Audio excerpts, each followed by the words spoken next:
Bueno, continuamos entonces con esta jornada, el primer día de las jornadas de este seminario sobre federalismo fiscal, organizado por esta Universidad Católica de Cuya, conjuntamente con el gobierno de la provincia a través de su Ministerio de Hacienda y Finanzas. La última parte de esta jornada tiene que ver con el panel sobre aspectos económicos y fiscales del desarrollo minero argentino. El moderador es el doctor Juan Antonio Zapata, profesor de la Universidad de Mendoza. Vamos a dar un breve currículum de él. Es contador público nacional de la Universidad Nacional de Cuyo, Master of Arts en Economía de la Universidad de Chicago, Illinois, Estados Unidos de América, doctor en Filosofía también de la misma universidad. Profesor de la Universidad de Mendoza, fue decano de la Facultad de Ciencias Económicas de la Universidad de Mendoza desde el 1 de diciembre del 2014 hasta el 29 de febrero de 2024. Doctor. Muchas gracias. ¿Está prendido esto? Sí. Sí. Bueno, en primer lugar agradecer que me hubieran convocado la comisión organizadora.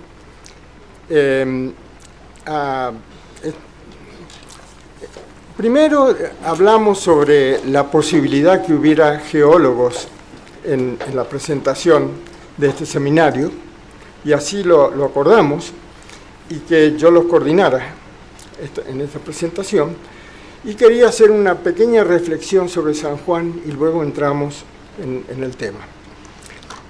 Me acompañan acá en este momento tres geólogos o gente que trabaja en minería, que están acá presentes y que son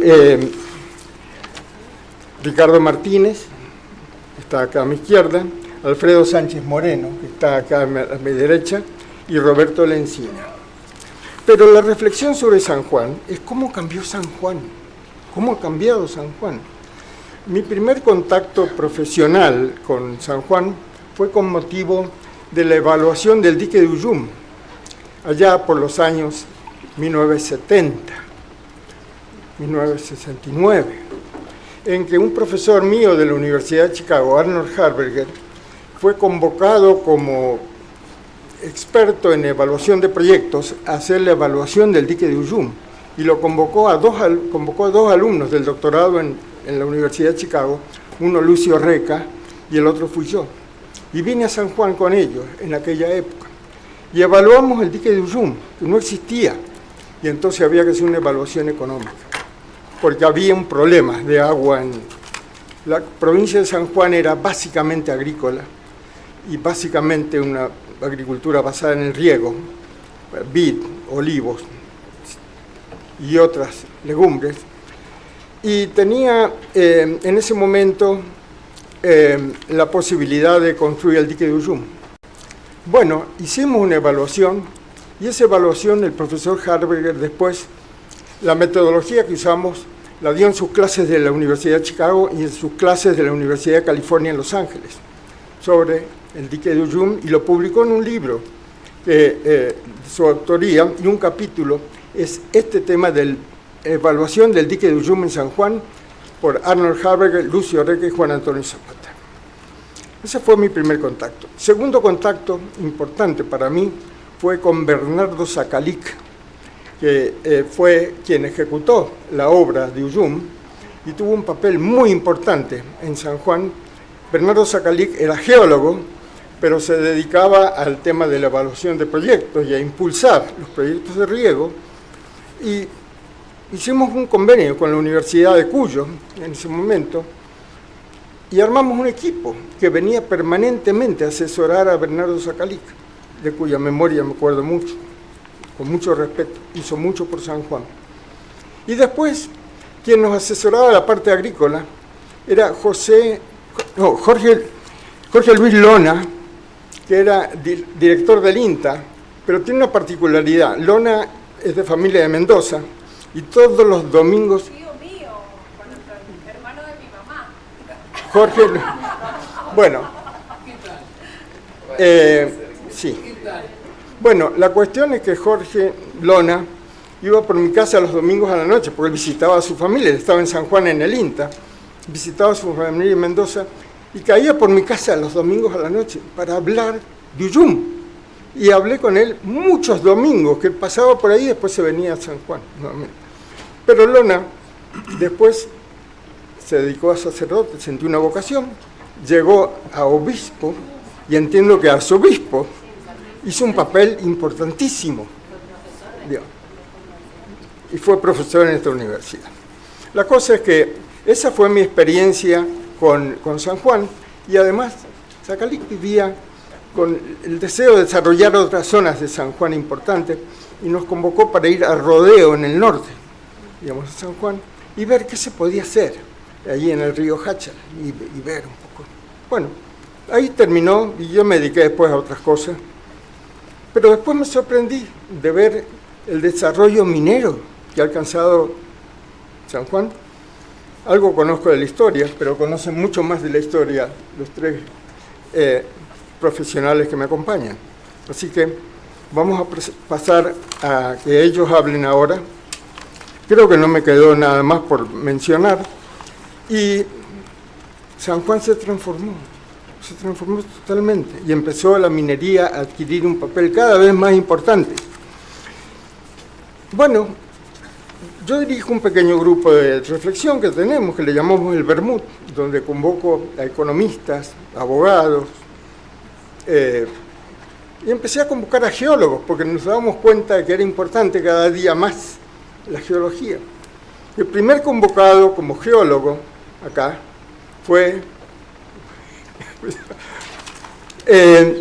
que me acompañaba desde la presidencia de la Cámara de Empresas Mineras de San Juan, exactamente, y le agradezco mucho la presencia, a Ricardo Martínez.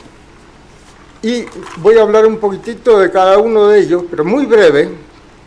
Ricardo Daniel Martínez, geólogo y ejecutivo senior con más de 35 años de trayectoria internacional en industria minera, especializado en exploración mineral, desarrollo de proyectos, estudio de factibilidad, liderazgo corporativo en compañías que cotizan en bolsa. Y luego sigue un extenso currículum.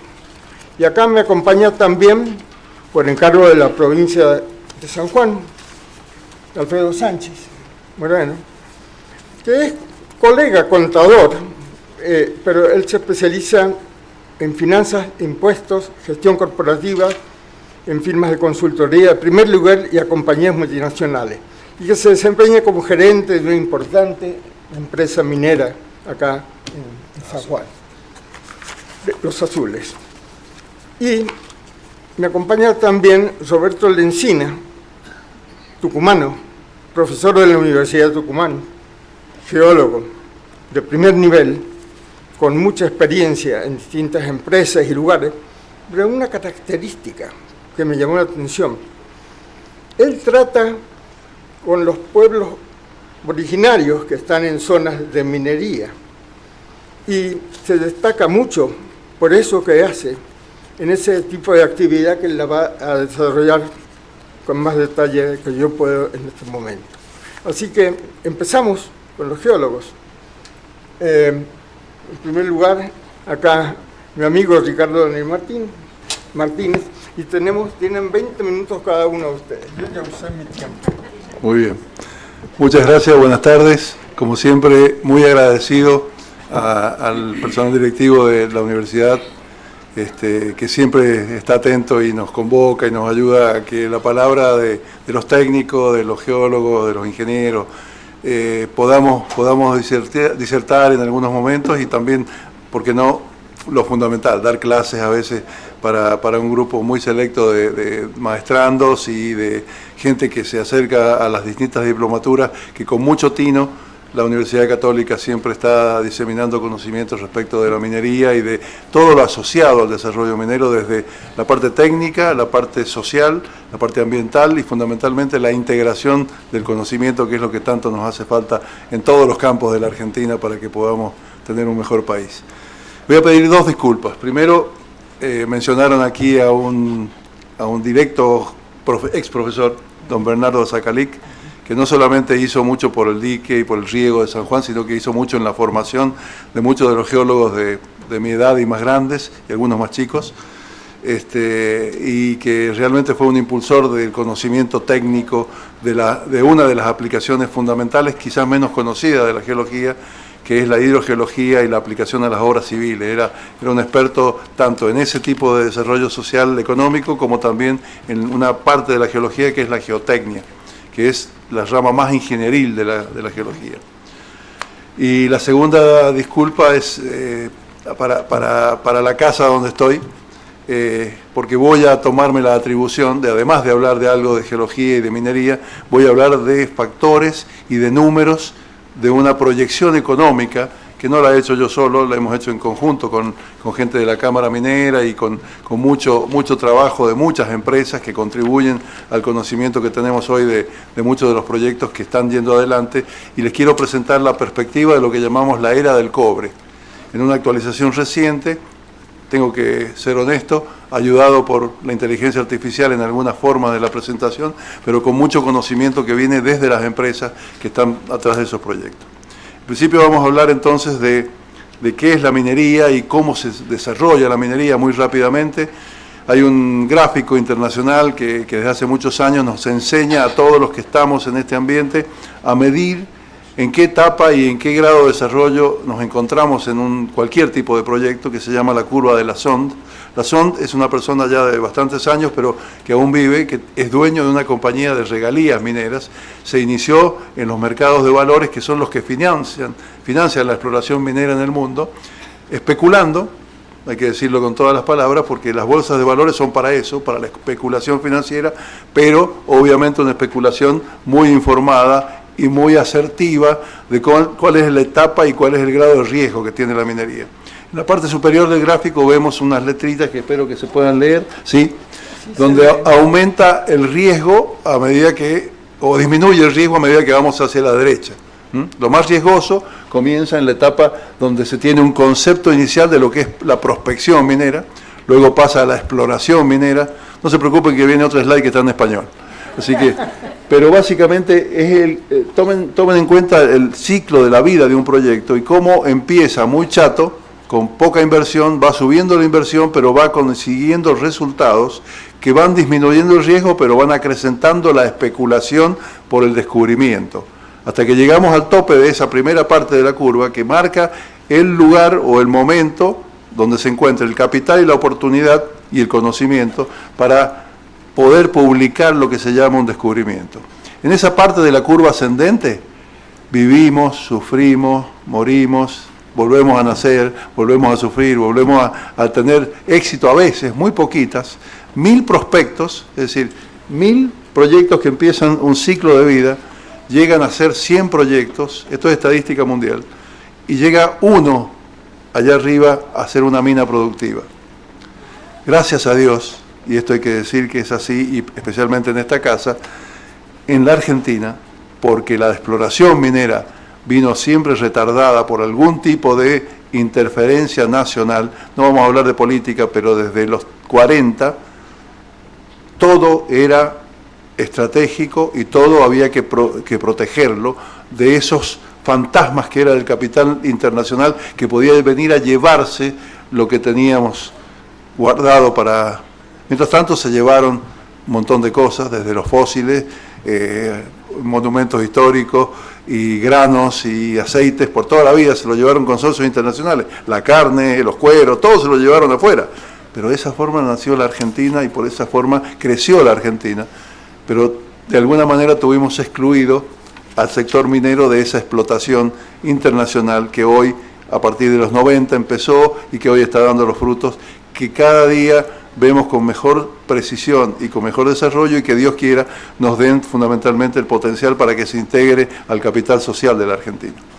Un poquito diferente, esas serían las rutinas o las secuencias de la misma curva, están en español, entonces empezamos con la prospección, la exploración, la prefactibilidad, la factibilidad de construcción y el desarrollo o producción.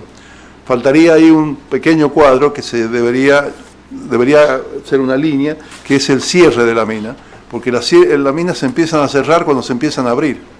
Es un proceso coordinado, progresivo, tanto de lo que dice la Ley de Inversiones Mineras, que habla de una previsión contable para el cierre de la mina, que hay que ir haciéndola desde el principio de la explotación, como también desde lo real, desde lo operativo, que es cuando uno va dejando un sector de la mina que ya no lo va a seguir explotando, debe ir cerrándolo consecutivamente, no solamente por los aspectos financieros y legales, sino por la necesidad operativa de que ese lugar quede preservado. Obviamente, lo que ha pasado en la Argentina es que desde los años 90 se ha reinaugurado todo este proceso, esta curva, y gracias a Dios en lugares como en San Juan, que tuvimos la suerte de no tener estas leyes prohibitivas que hubo en Mendoza, que existen todavía en Chubut, Neuquén, Río Negro, La Rioja y otras tantas, Tucumán, Córdoba. En San Juan por lo menos pudimos mantener una política de Estado que pasó de gobiernos a distintos gobiernos, donde se fomentó que hubiese exploración y que hubiera desarrollo minero. No hablemos de qué pasó, de todas las cosas que se hicieron o los errores que se cometieron, cosas que se podrían haber mejorado, no importa, pero hubo una continuidad del proceso. Por suerte hoy lo tenemos significadamente en todos los proyectos que han avanzado y que hoy están, para decirlo de una manera vulgar, en la gatera para salir, y que es lo que nos favorece la posibilidad de hablar de una era de proyectos encadenados, que es lo que vamos a comentar más enseguida. Algo que nos mueve hoy fundamentalmente, aquí hay dos cuadros, uno que toma el corto pasado del 20 al 25 y donde hablamos de minerales críticos. Ahí están, no me voy a poner a repetirlos, pero la presentación va a quedar seguramente y creo que la están grabando.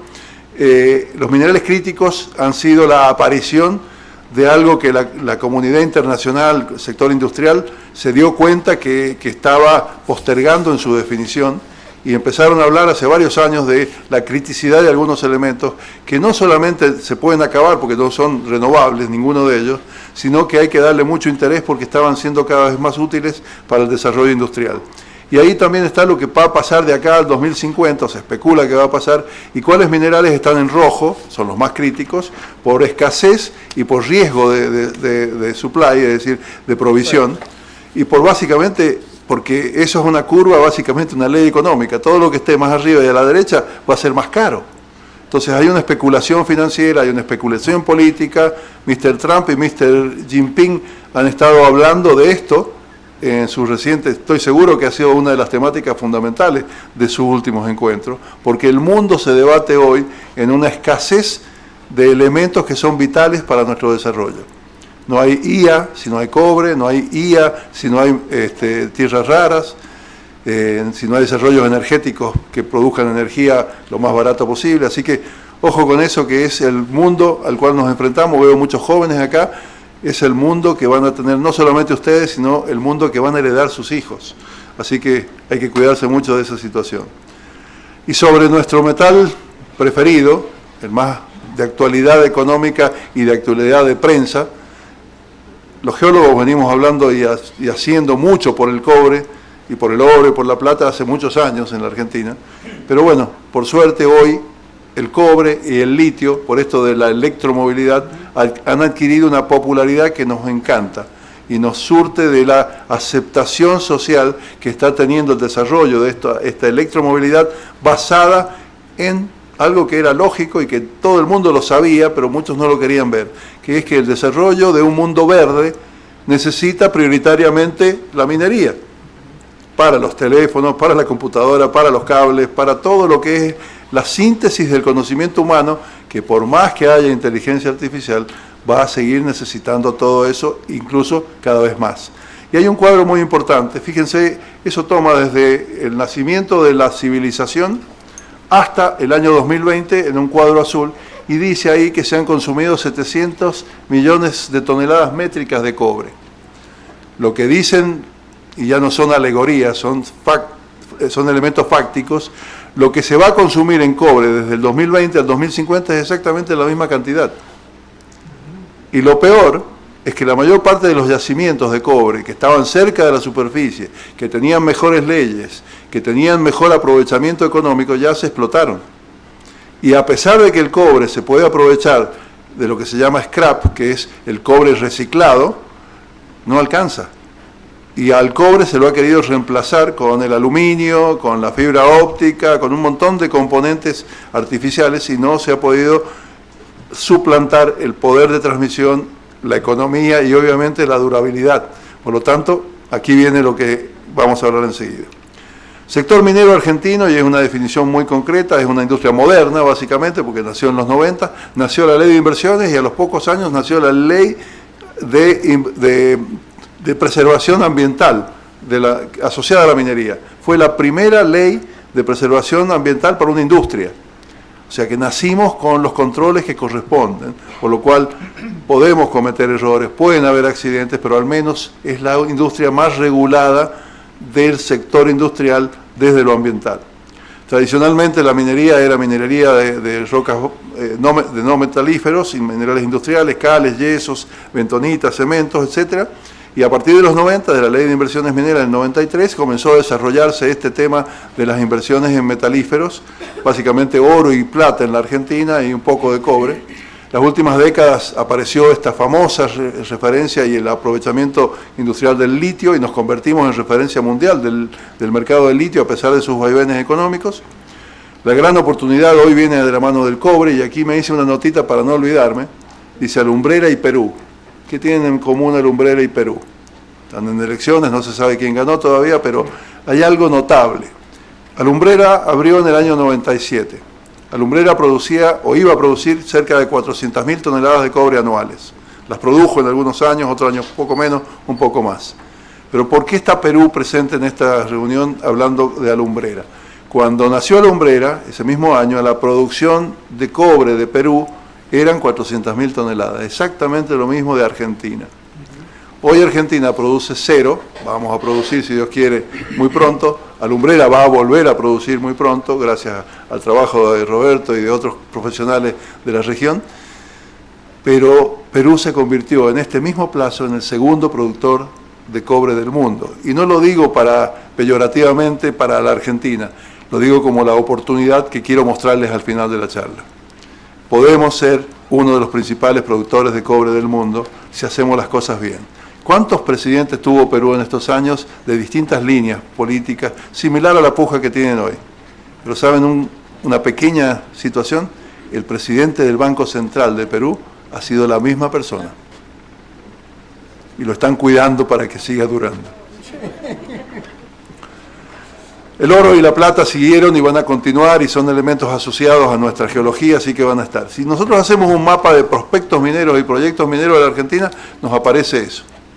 Esto es bastante actualizado. Es la base del conocimiento de muchos años que se ha ido, y uno en los programas de GIS lo puede ir manejando y saber cuál es de un color, cuál es de otro, y tener una base permanentemente activa. El gobierno también trabaja en eso, los gobiernos provinciales están trabajando en eso, así que, como ven, hay minería en todos lados, obviamente concentradas más en el cordón andino, pero en todas las provincias hay algún tipo de desarrollo minero posible, estratégico y potencialmente muy importante. La realidad, el pantallazo minero de la Argentina más actualizado es este, son datos oficiales, lo que está arriba a la izquierda es el oro, la plata y el litio, que son nuestros principales 3 elementos exportables hoy, que constituyen en total una masa de alrededor de 6.000 millones de dólares de exportaciones anuales, que ha venido creciendo en los últimos años, no por aumento de la cantidad, sino por el aumento del commodity. El aumento de la plata, del oro y a pesar de la baja del litio, han levantado esos montos desde 3 a 4.000 millones al orden de los 6.000. Hace 20 años hablábamos que a esta altura la Argentina debería estar produciendo arriba de 15 a 20.000 millones de dólares en exportaciones. Esperemos que solamente se haya retrasado, porque la tabla sobre la derecha muestra lo que se ha descubierto en recursos medidos e indicados, y como ven son números gigantes. Si ustedes multiplican el cobre por 13.000 dólares la tonelada, el oro a 4.000 dólares la onza, por esos números les van a dar unas cifras significativísimas, que es lo que vamos a exportar en los próximos años, y es el fundamento de la segunda parte de esta presentación. Una foto actual de la Argentina muestra 325 proyectos, de ellos 26 en producción, 7 en factibilidad, en preproducción, en construcción, 10 en factibilidad, 6 en prefactibilidad, etcétera. La estadística nos muestra que no solamente tenemos una minería actual importante, sino que podemos tener una cadena totalmente productiva por los próximos años, ya con esta sola cantidad. Y la Argentina tiene muchas más áreas potenciales. Solamente una figura para mostrar los rigis de minería que se han presentado hasta el presente. Como ven ahí, la zona de San Juan es la zona más de mayor concentración de proyectos, pero todo el cordón andino y parte de la Patagonia está sumándose a este tema y van a seguir abriendo proyectos de distintos elementos, básicamente cobre, oro, plata y litio, para los próximos años. Veremos qué pasa con este tema del superrígido, si hay algo relacionado con el aumento del valor y la producción de mayor valor agregado en algunos de estos elementos. Ahora damos paso a esto que les había prometido, y esto es nada más que la actualización del conocimiento que viene ya desde hace varios años, actualizado a mayo de este año, donde están los proyectos que supuestamente nos van a dar el potencial de producción de cobre en los próximos años en San Juan. Entonces tenemos un contexto global que habla de que el cobre se estabilizó sobre entre los 5.70, 5.80 dólares la libra de cobre a fines del año pasado. Hoy está en 6 y algo, 6,10.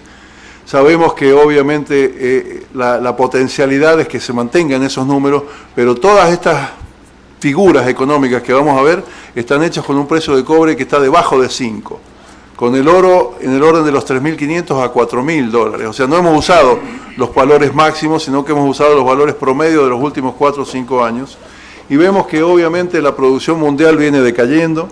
Vemos sobre la derecha que la tasa el costo de las refinadoras chinas para fundir los concentrados de cobre del mundo está siendo negativo. Es decir, no están cobrando, sino que están pagando para que les lleven concentrados de cobre a las refinerías que están sobredimensionadas para la producción de cobre actual.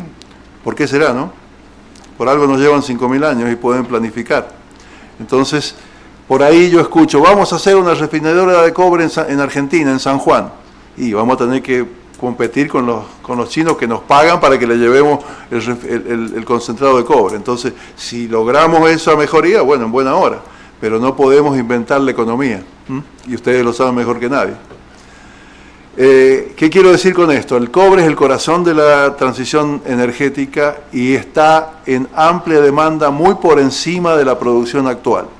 Se especula que hay 300 a 400 mil toneladas anuales de déficit entre la producción y la demanda, con lo cual la regla que ustedes inventaron diría que el cobre no debería bajar, pero a pesar de eso, cualquier empresa que haga factibilidades, y aquí lo puedes poner, Alfredo, enseguida, no toma el valor máximo, sino que toma un valor promedio y una especulación de cuánto va a valer en los años de la vida de la mina, en los años útiles de la vida.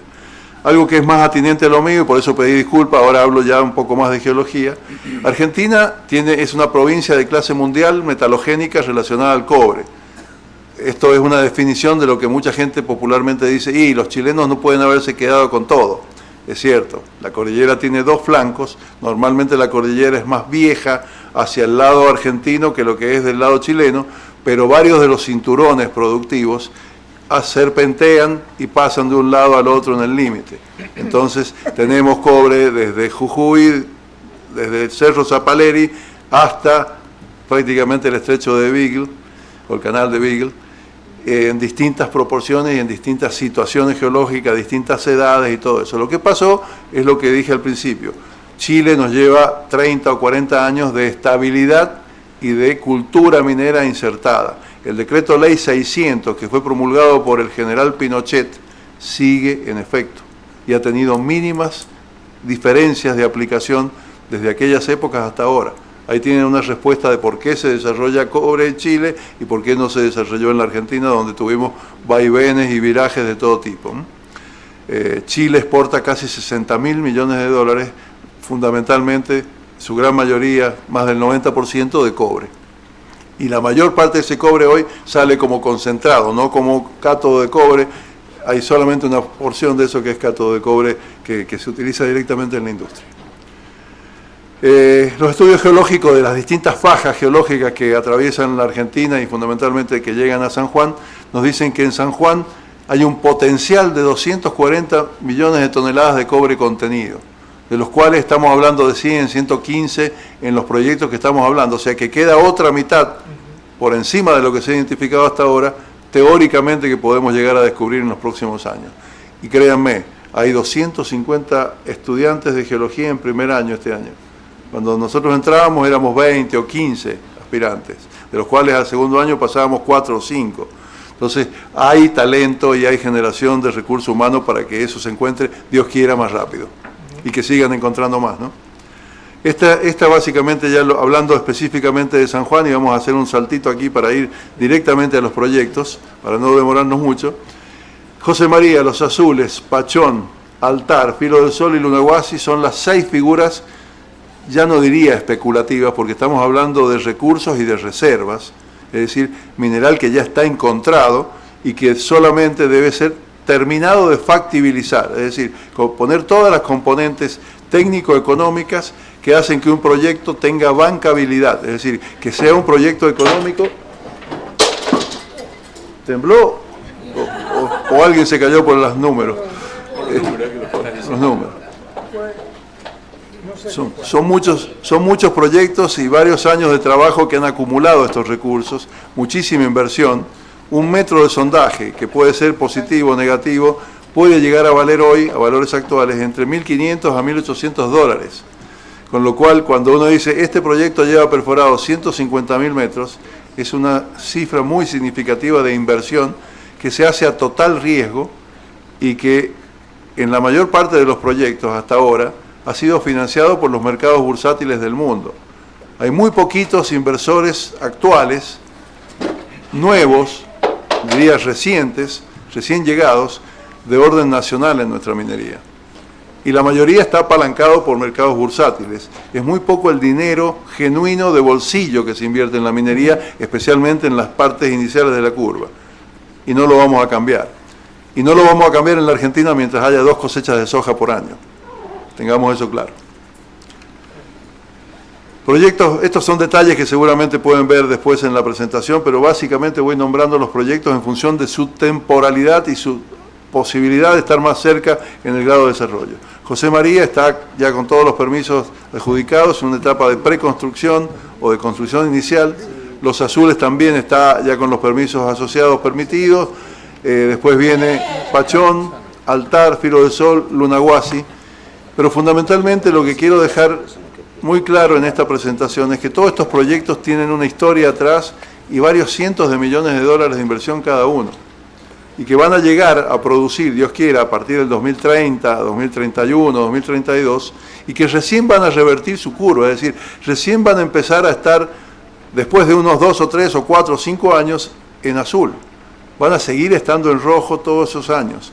Y esa inversión necesita seguridad jurídica, necesita normas claras, necesita previsibilidad y fundamentalmente una macroeconomía ordenada y una gestión política institucional del lugar, como la ha tenido San Juan y como la va preservando, con nivel, con buenos controles que garanticen a la sociedad, algo que seguramente va a hablar Roberto, la transparencia ambiental, el buen comportamiento social, la integración de la sociedad en los proyectos, las leyes de proveedores tan actuales en este San Juan, y todo lo que viene apareado con eso, pero lo que tenemos que darnos cuenta, y de estos lugares con mucho más énfasis, es en el talento que tenemos que desarrollar para que esa masa crítica de desarrollo económico quede lo mayor posible dentro de nuestra sociedad. Y el único cable para lograr esa conexión es el talento y la educación. Si tenemos profesionales talentosos, vamos a tener empresas talentosas y bien preparadas que se van a poder integrar por capacidad operativa, por precio y competitividad, que esa es la palabra macro que más nos va a guiar, para que podamos ser un elemento positivo en todo este desarrollo. Mientras menos educación tengamos, menos integración social va a tener la minería. Ese es el concepto que quiero dejar muy claro. Y bueno, vamos a los números que seguramente le van a interesar muchísimo a todo el mundo y tómenlo como cifras estimadas sobre valores conservadores de precio y situaciones del desarrollo de los proyectos que no podemos avisorar con precisión. Damos fechas y posibilidades, pero no podemos decir esto va a suceder de esta manera.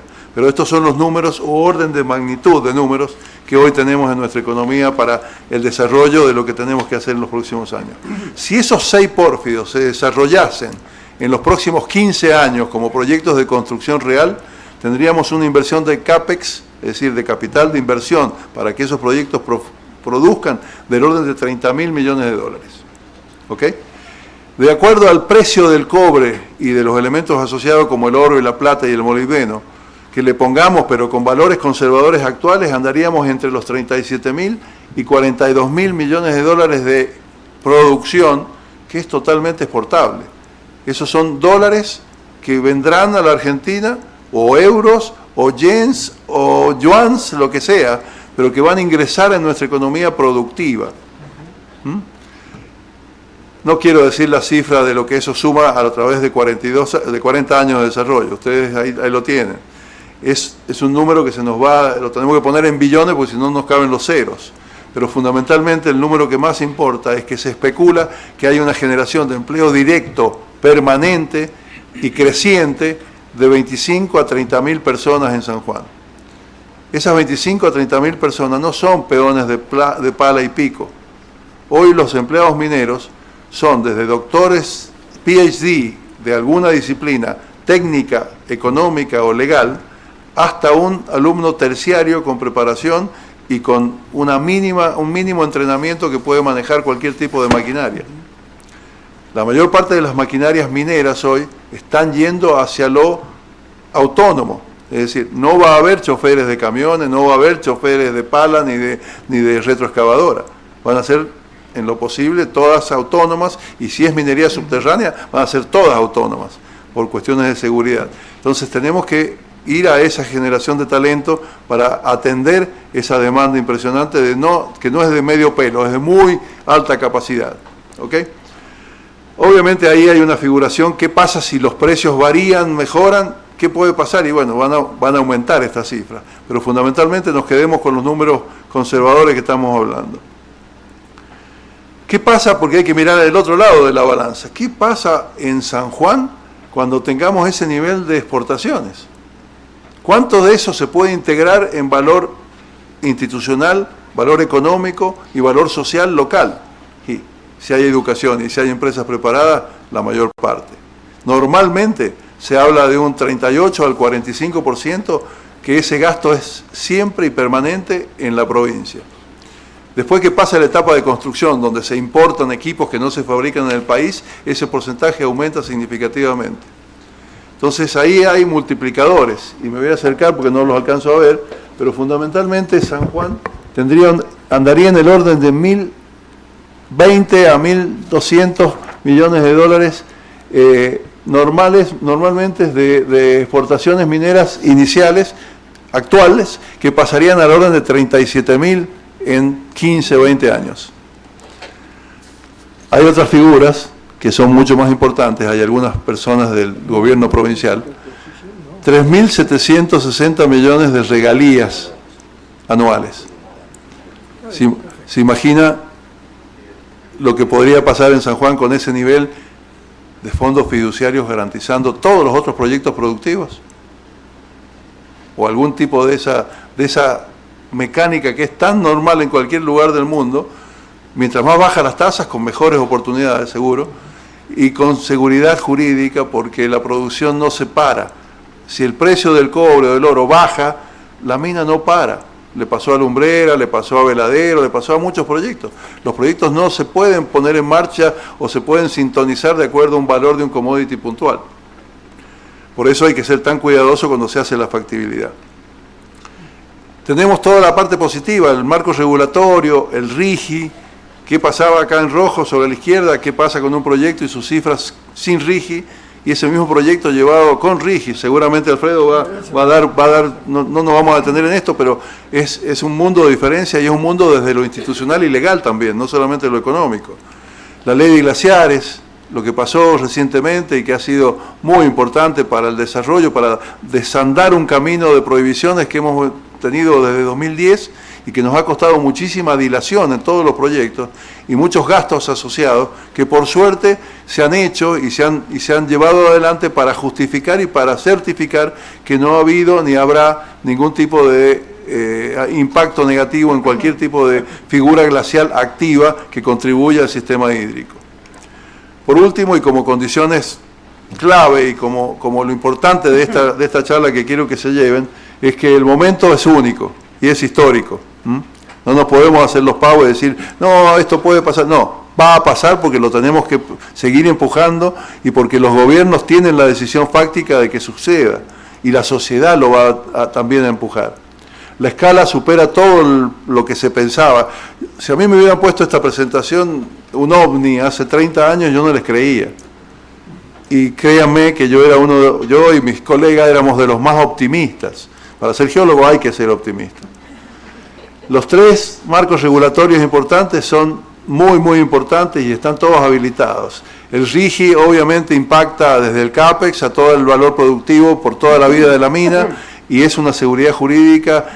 Esperemos que nunca se use la condición de ir a litigar afuera porque no haga falta, pero la tiene y eso es muy importante para los mercados internacionales.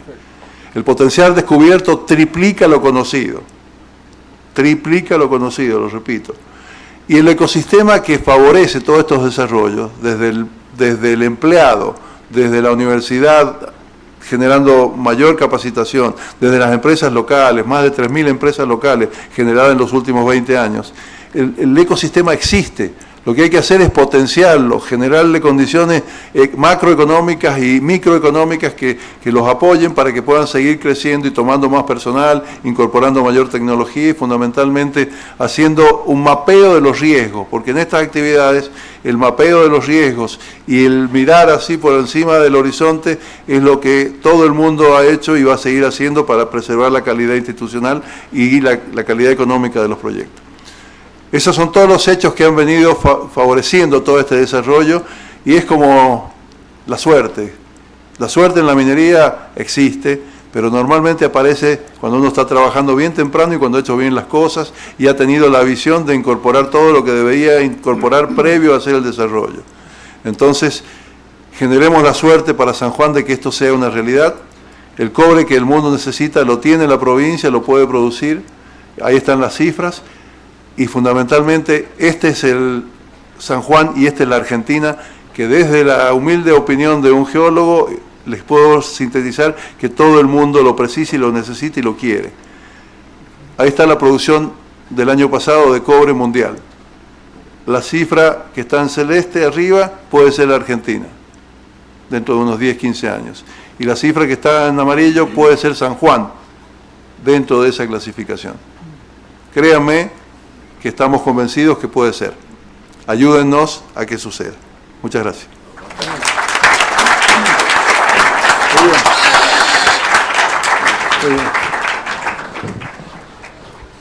Muchas gracias, Ricardo, por esta brillante exposición. A continuación vamos a escuchar a Alfredo Sánchez Moreno, quien se va a referir a algunos aspectos de la finanza. Sí. Buenas tardes, ¿cómo les va? Tenía una presentación, no sé si querés, me la pasás y la voy...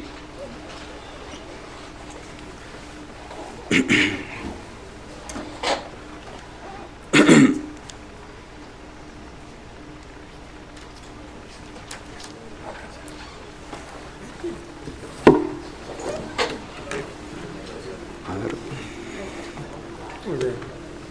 Con este.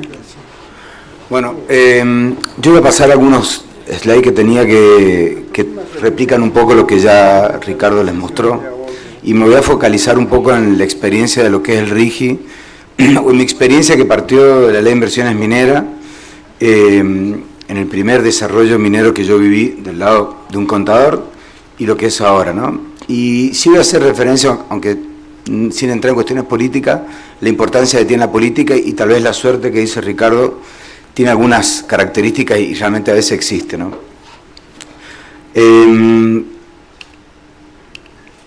Vamos a partir acá. Bueno, esto es como San Juan fue impactado por Veladero, allá lejos ya hace tiempo. Veladero inició la construcción sobre el 2002, Veladero post-default de Argentina en el 2001 fue la primera inversión de capital que entró al país, en un país defaulteado, con un Congreso aplaudiendo el default. Y hago referencia a estas pequeñas cosas porque terminamos en un RIGI, ¿no? ¿Por qué le tenemos que dar esta protección a las inversiones, lamentablemente? La provincia de San Juan era una provincia vitivinícola y hoy, si hacemos una encuesta, somos una provincia minera, ¿no? Con orgullo. Entonces, eso tiene que ver con lo que ustedes están viendo, ¿no? Estuve la semana pasada con gente del gobierno de Mendoza y no saben lo que les duele que San Juan exporte más que Mendoza desde hace varios años. Y eso tiene que ver el valor agregado que tiene la producción y la minería. Bueno, estos son datos propios de Veladero. Veladero se desarrolló gracias a la Ley de Inversiones Mineras. Hasta el 2010 era una realidad, porque Veladero tenía libre disponibilidad de las divisas. Conforme a la Ley de Inversiones Mineras había una estabilidad fiscal, cambiaria, con un certificado de estabilidad cambiario y fiscal, pero la política mete la pata y por un decreto anularon la estabilidad cambiaria. Entonces, a partir de ahí, una vez que Veladero canceló su préstamo, desapareció la estabilidad cambiaria y era un peregrinar cada vez que habría que hacer un pago al exterior. Esas son pequeñas cosas que empezaron sucediendo hasta el remate final, cuando Macri modifica las retenciones en las exportaciones, las duplica y genera un sistema para recuperar lo pagado en exceso, que les cuento, hasta el día de hoy nunca cobraron las compañías mineras. Entonces, en el 2018 se modifica este esquema, dice, quédense tranquilos que hay una resolución, que la diferencia se las van a pagar, Magoya, porque todavía nadie cobró nada. Entonces, yo he hablado con gente del gobierno y dice, por favor, paguen eso, son pesos y nos hacen más daño reputacional. Todavía no cobró nadie desde ese momento hasta ahora, ¿no? Entonces, obviamente que llegamos al RIGI, pero tuvimos algo en el medio para llegar al RIGI. Entonces, no sé si ustedes se acuerdan o somos conscientes, hubo un proyecto con bastante avance de constitución comunista en Chile que nos ayudó. Yo trabajaba en Ersanyan en el 2021 y me llaman del proyecto José María para desarrollar José María. Entonces, no sé si, bueno, ustedes van a saber, esto se llamaba Proyecto Constelación. Entonces, yo no entiendo por qué van a desarrollar José María, teniendo los helados en Chile, que creo que es el 70-80% del yacimiento. Y me dice el headhunter que me estaba entrevistando, está bien que con Alberto y con el kirchnerismo tenemos algunos problemas, pero de ahí a una constitución que preveía la expropiación de las minas es un tema. Eso nos ayudó, porque empezó a las inversiones a pasar para este lado. Luego me sumo al proyecto Los Azules, empezaba a ver ya la demanda de cobre importante, y la verdad es que tanto en José María en su momento como en Los Azules, cuando estábamos haciendo la factibilidad, para que diera el proyecto era muy complejo, porque realmente la ecuación económica no terminaba de dar por todas las distintas trabas. Tenemos algunos cuasi impuestos que yo le llamo, que son impuestos que no están legislados pero aparecen, algunos le llaman aportes a fideicomiso, algo así. Entonces, es difícil de determinar cuánto es el costo final que tiene un proyecto, en un esquema donde hay un montón de inseguridades. Veníamos de una ley de inversiones mineras totalmente bastardeada, en un país que tiene la tradición de no cumplir las normas. Bueno, en ese momento Michael Medin, que es actual gerente del proyecto, le ponía todo el empuje porque quería desarrollar Los Azules. Yo lo acompañaba a reuniones con bancos de inversión y demás, muy difícil, muy difícil. Y aparece el RIGI, que la verdad que si a mí me hubieran pedido que lo armaran, no lo hubiera podido hacer mejor. O sea, me sorprende. Y entre los beneficios más importantes, que Ricardo lo marcaba acá, está el tema del IVA. Cómo han resuelto el tema del IVA es fundamental. Algunos proyectos mineros como Vale o como Pascualama dejaron enterrados millones de dólares en IVA. Y la verdad que el proyecto este fue determinante para factibilizar los proyectos y ha generado ahí un poco de acumulación de proyectos todos juntos, pero la verdad es que era necesario. Y les cuento por qué. El RIGI tiene dos grandes, llamémosle beneficios. Uno es un beneficio económico que ha permitido que los proyectos en el lugar donde están, muy alejados de todo, porque en Chile desarrollan la cordillera, pero tienen a 200, 300 kilómetros del puerto. Yo conocí una mina Candelaria que ni siquiera el campamento lo tenía en el sitio porque la gente vivía cerca de la mina y estaba a 60 kilómetros del puerto. Nosotros estábamos del puerto más cercano a 1200, 1500, creo que en línea recta, ni siquiera contando las rutas. Entonces, es necesario algún incentivo porque las minas están en una zona donde no hay infraestructura, o sea, para llegar al sitio donde los geólogos exploran hay que hacer caminos que cuestan $1 millón el kilómetro y es bastante complejo porque no hay nada. Entonces el RIGI a nosotros nos aparece como algo que realmente nos permite factibilizar los proyectos y darle desarrollo. Y les cuento una historia. Sobre el 20 de julio del 24 tuvimos 2 reuniones con empresas que producen los camiones grandotes, los llamados de fuera de ruta. Básicamente esa reunión era para ver cuánto tiempo tardaban en producir los camiones, si los camiones iban a tener determinada capacidad, porque nosotros estábamos diseñando el plan de mina. Entonces, dependiendo de la dimensión de los camiones, es cuánto vas a acarrear de mineral. Bueno, hay toda una ecuación al respecto. Y me invitan a esas 2 reuniones por si la gente de estas empresas, una era de Estados Unidos y la otra era de Japón, tenía alguna pregunta al RIGI. Bueno, entramos a la reunión. En las 2 reuniones pasó lo mismo. Cuando empieza la reunión nos dicen, explicamos dónde estaba el proyecto, los azules, mapas. No, pero con Argentina no trabajamos. ¿Cómo? No, con Argentina no trabajamos. De hecho, hemos logrado cobrar una deuda de Veladero a través de no sé quién la pagó en el exterior. Y tuvimos que explicar el RIGI y explicarle que veamos por qué vamos a poder pagarle. Y ahí empezamos un poquito a, incluso con los bancos de inversión, a entender los bancos y la gente de afuera la importancia del RIGI y por qué este segundo beneficio, que es lo intangible del RIGI, que es la protección a una expropiación, la posibilidad, como contaba Ricardo, de ir a tener que, caso YPF, si Dios nos lo permite, de tener la posibilidad de dirimir afuera un tribunal, no expropiar la producción. No sé si habrán notado el incremento de proyectos en RIGI de petróleo, que no estaba previsto en el RIGI al origen porque era solo para gas o producción petrolera offshore, pero bueno, a partir de que con la modificación con la extensión de la vida del RIGI un año más, se empezaron a acumular proyectos de producción, porque buscan la seguridad. A mí los bancos de inversión directamente nos decían, las agencias de inversión, sin el RIGI aprobado no hay conversación al respecto.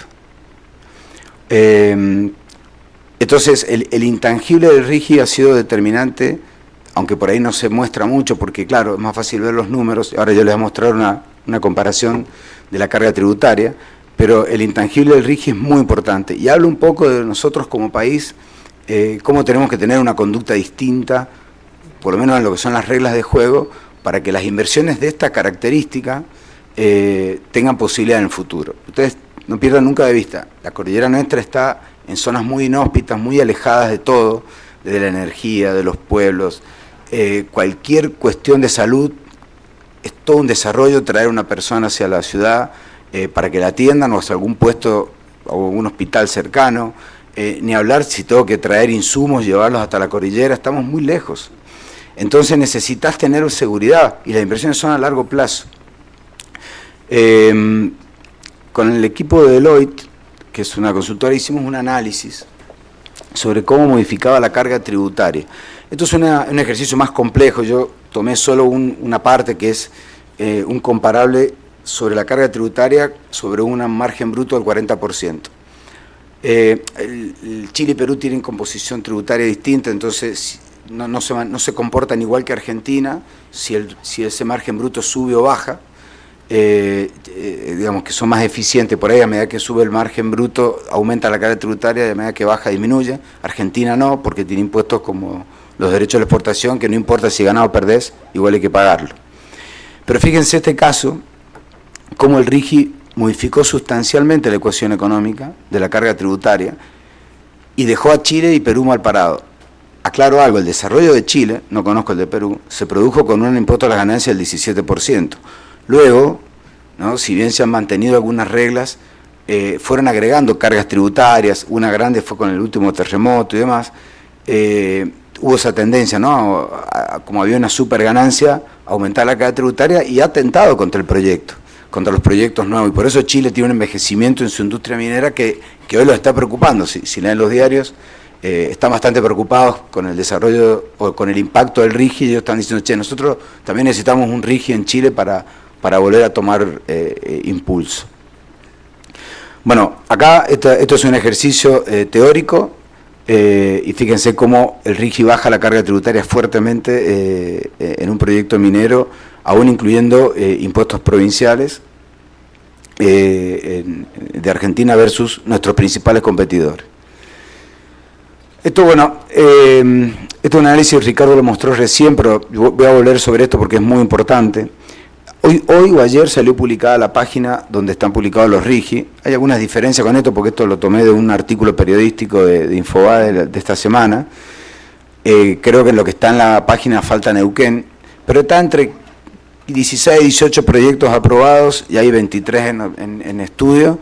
Los 23 que están en estudio son por 110 millones de dólares, 110 mil millones de dólares, son 110 billones de dólares. Acá lo importante es que, si Dios quiere y San Juan tienen todas las aprobaciones, estamos hablando que va a haber inversiones por 30 mil millones de dólares, suponiendo que la mitad sean importaciones y servicios de ingeniería u otros del exterior. Tenemos que ser conscientes que en los próximos entre 5 y 10 años van a ingresar en San Juan alrededor de 15 mil millones de dólares. Entonces el impacto va a ser significativo. Yo sé que hay mucha expectativa, hay mucha ansiedad. Ricardo te puede explicar todos los años de la vida que se necesitan para desarrollar un proyecto minero. Nosotros, en el caso nuestro, la USULE, si tuviéramos ya los 3.000, 4.000 millones de dólares, no podríamos, porque nos falta terminar la ingeniería, contratos, definir algunas cuestiones propias de diseño, y eso lleva tiempo. Y lo mismo pasa con Vicuña, con Pachón y todos los otros proyectos.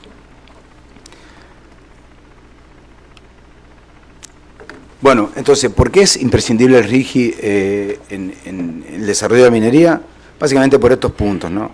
La inestabilidad jurídica es crónica, se paga. Piensen que antes la ley de inversiones mineras era muy poca la minería en Argentina, o nada.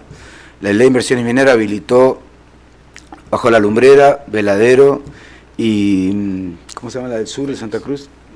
Vanguardia. Yo estaba trabajando en su momento en un estudio en Buenos Aires y casi que la minería no existía como industria, ¿no?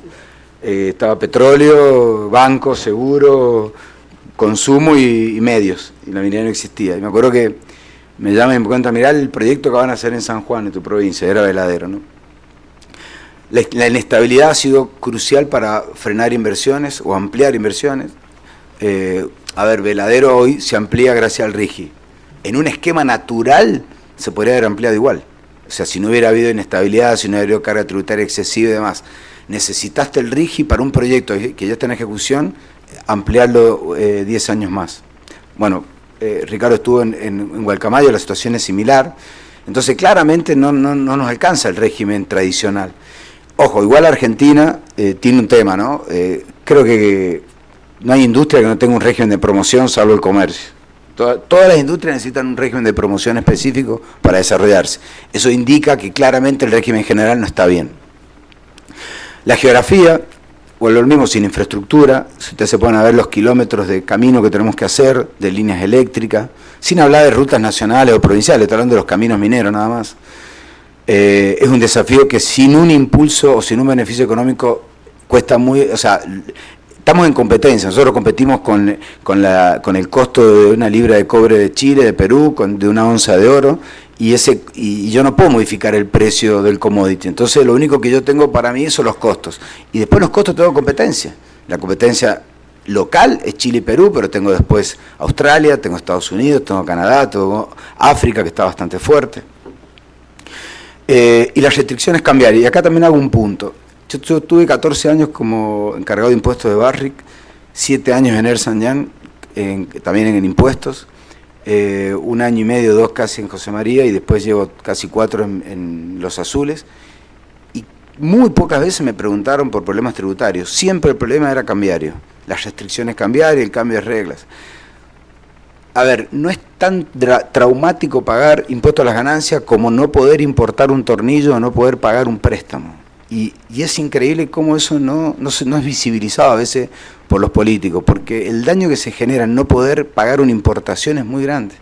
El gobierno actual recibió deuda por 60.000 millones de dólares de importaciones no pagadas, los famosos BOPREAL. Eso no es gratis, no es un tema, no, porque los bonos. Es impresionante el costo que genera en la reputación. Que 2 compañías de primer nivel, productoras de máquinas, nos digan, no, con Argentina no trabajamos. les agradecemos, pero no necesitamos otro problema, es también un daño. Y hay que ser conscientes de eso. Por eso el régimen cambiario del RIGI tiene otra estructura y espero que sea respetado. O sea, si uno compara con la ley de inversiones mineras, tiene una solidez jurídica mejor, que bueno, esperemos que no sea modificado.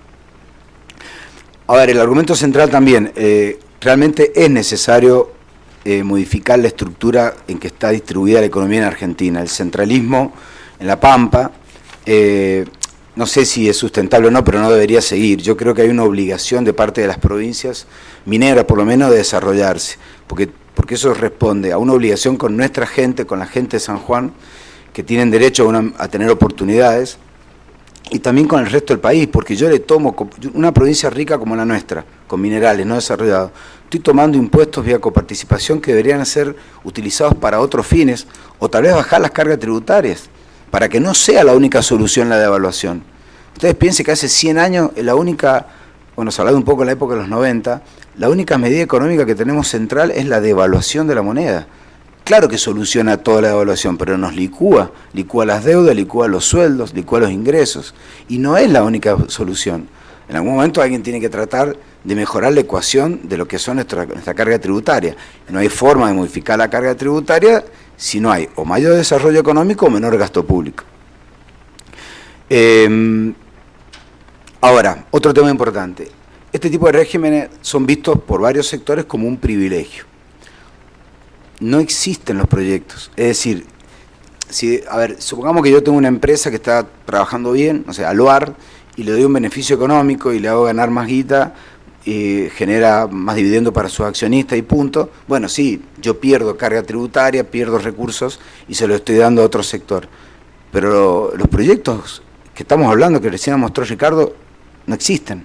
O sea, van a existir gracias tal vez a este régimen de promoción, pero no es que hay algo que antes existía y ahora los beneficios a los inversores.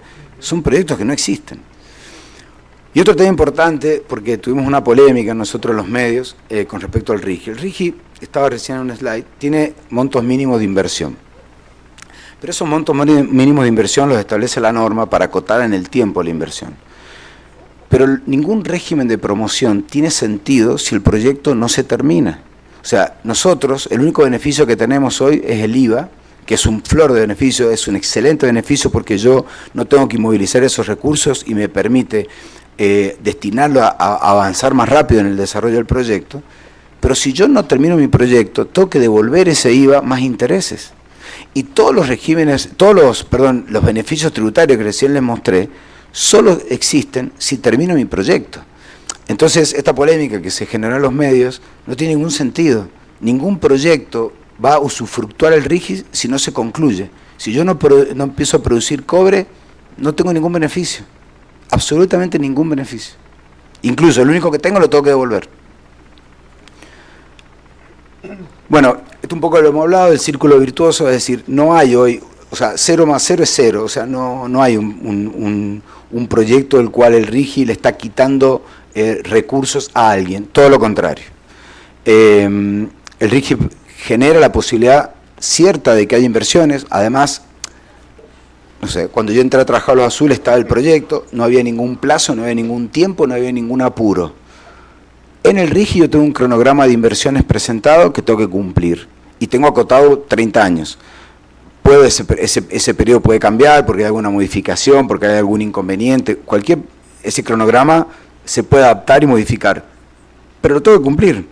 Entonces, no hay tan vuelta atrás una vez que te metiste en el RIGI. Entonces, el RIGI no significa, porque te dicen, che, esta vez es mentira, es puro humo, es puro cuento, no es tan así. Si te metiste en el RIGI, hay un compromiso de inversión que las consecuencias de no cumplirlo son bastante graves, ¿no?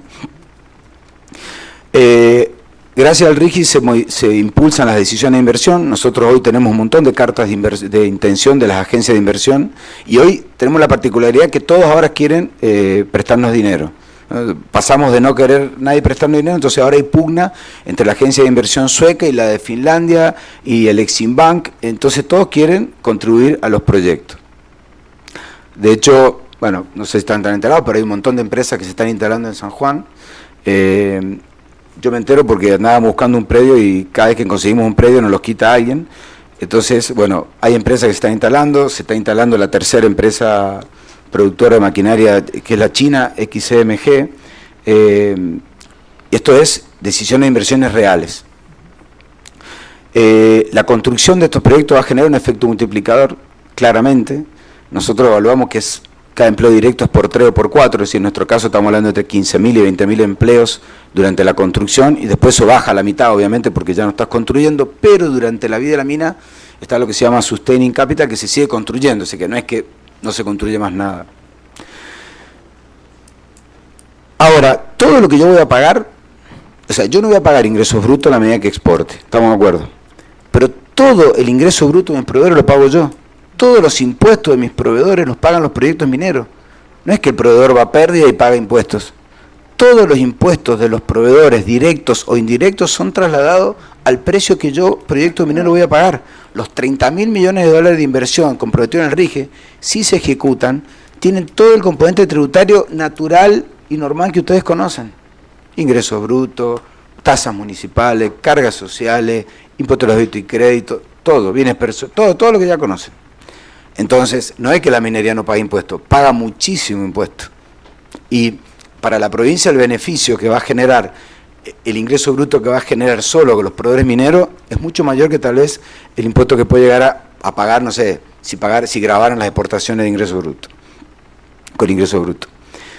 Y después la producción. Bueno, fíjense, el proyecto nuestro es un proyecto de tal vez, nosotros vamos a producir un cobre industrializable, y Argentina nunca o siempre ha tenido que importar cobre. Bueno, tal vez tengamos la primera vez y por única oportunidad de que vamos a abastecer a Argentina de cobre por primera vez en la historia durante 20, 30 años que dure el proyecto. Esa divisa van a generar superávit, claramente. Si bien el RIGI nos da la libre disponibilidad de divisa en el exterior, tengo que vivir. Entonces, escuchaba que decía, no, los proyectos no van a traer ninguna divisa porque quedan todas en el exterior. Ajá, ¿y cómo hago? ¿Cómo hago para pagar sueldo, para pagar proveedores? Tengo que traer divisas. Hablaba con los chicos de Veladero y más o menos lo que termina quedando en el exterior finalmente es menor un 20%, porque los costos son importantes. Salvo, bueno, si tenés algún pico del precio que te aumenta inmediatamente el margen, entonces, bueno, puedes quedar con algún margen para mantener el exterior, pero por lo general, entre un 80 y un 70% de las divisas generadas se terminan ingresando al país. Pero fíjense qué importante tener la libre disponibilidad de divisas. Si yo tengo la obligación de traer las divisas de exportación en un contexto como el que tuvimos 4 años atrás, ¿qué hace la empresa local? Produce solo lo que necesita para subsistir, porque todo excedente que genere se lo va a licuar una inflación.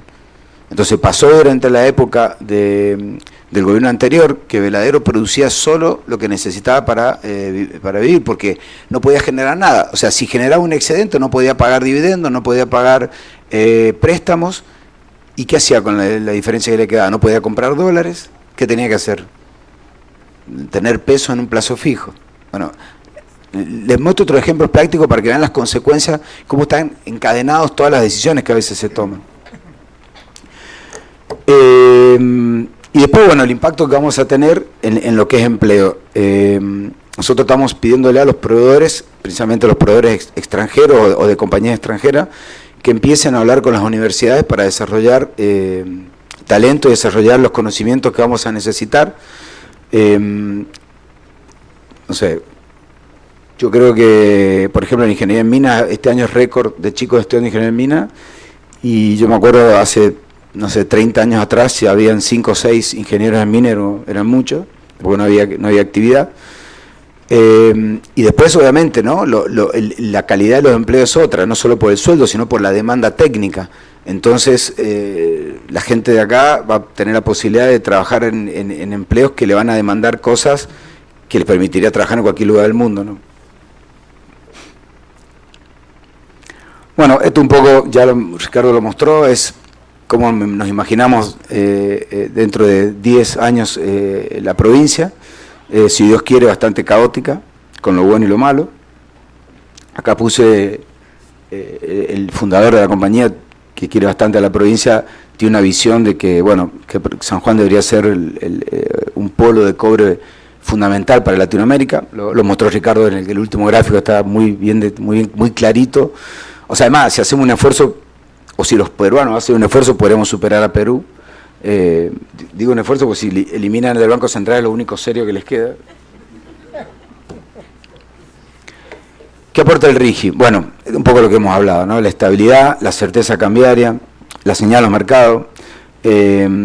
A mí personalmente la directora o la representante de la agencia de NK creo que es, de Suecia, me dijo no RIGI, no money.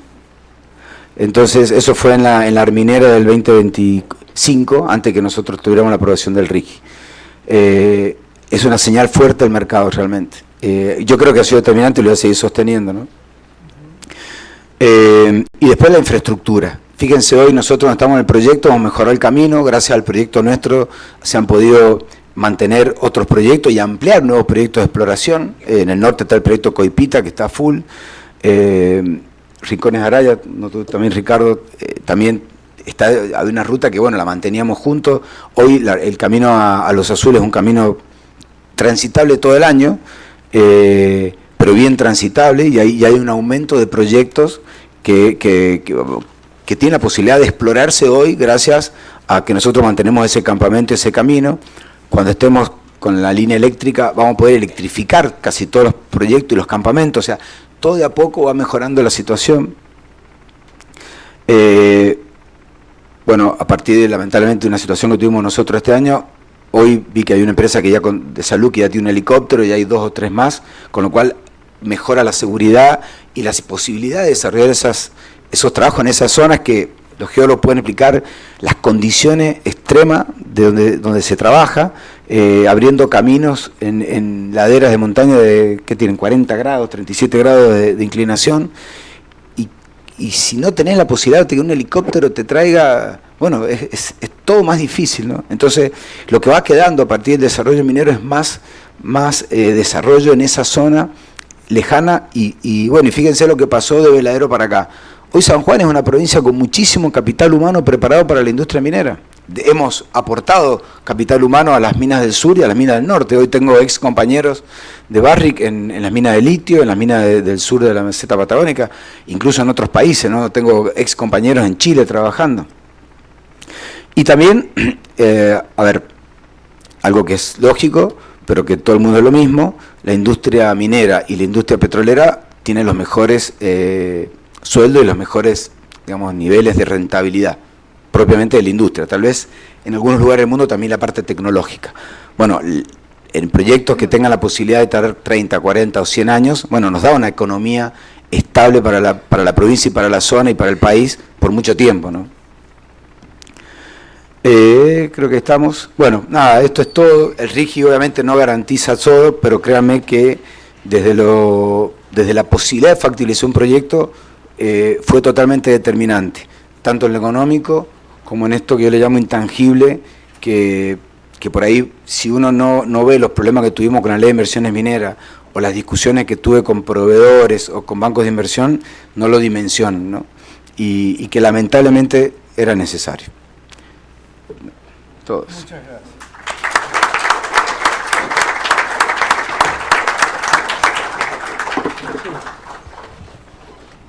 Muchas gracias, Alfredo.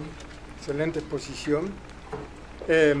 Pasamos a la exposición de Roberto Lencina.